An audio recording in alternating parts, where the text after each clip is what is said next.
Le château de Falaise est un château fort assis sur une colline rocheuse qui surplombe la ville. La Cluse de Lente sépare le promontoire étroit du château au sud, du mont Mira au nord. Retournons un peu dans le passé. En 911, le roi de France Charles III, terrifié par les invasions vikings, propose à leur chef Roland la signature d'un traité à Saint-Clair-sur-Epte. Roland se convertit au christianisme et se voit attribuer la future Normandie, délimitée en partie par l'Epte. Ce territoire va très vite s'agrandir au Cotentin et Avranchin, Falaise étant alors au cœur de cette étendue.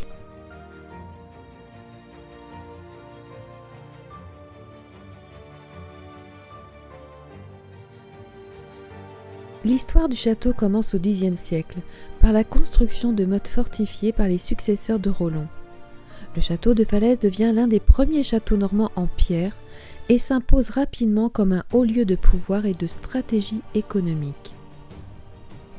En 1027, le duc Robert le Magnifique s'éprend de la fille d'un tanneur prénommé Arlette.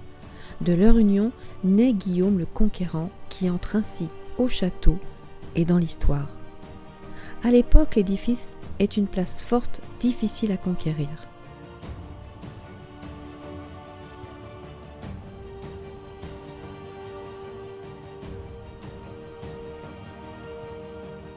Au XIIe siècle, Henri Ier Beauclerc, le fils aîné de Guillaume, lance les premières modifications significatives avec la construction d'un grand donjon.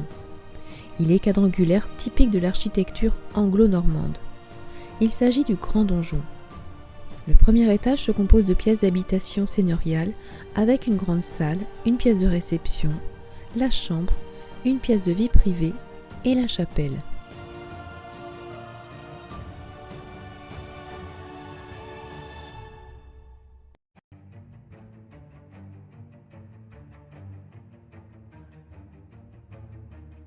Le second donjon aurait été ordonné par Henri II Plantagenet lors de son passage à Noël en 1159 en compagnie de sa femme Aléonore d'Aquitaine et de sa cour. Un donjon quadrangulaire également qui agrandit l'espace habitable appelé le Petit Donjon. Le troisième donjon est construit quant à lui au début du XIIIe siècle par Philippe Auguste, roi de France. Il fortifie en effet le château et fait construire une tour défensive, la tour Talbot. De forme quant à elle circulaire, elle permet de défendre plus efficacement le château et le coût de construction est plus avantageux.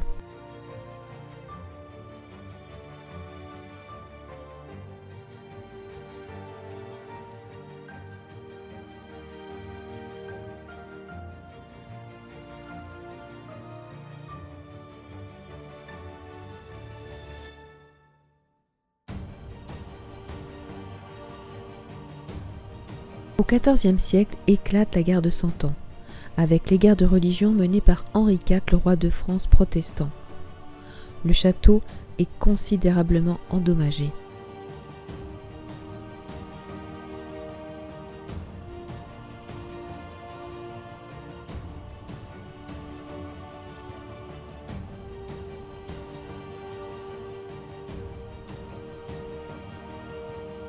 Le château est classé au titre des monuments historiques en 1840.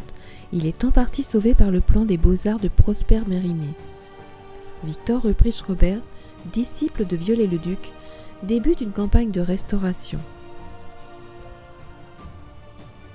Dans les années 80, la ville de Falaise, soutenue par l'État, l'Europe, la région Normandie et le département du Calvados, s'est engagée dans un vaste programme de restauration. À partir de la fin des années 2000, l'enceinte castrale est également restaurée et permet au château de retrouver son aspect défensif.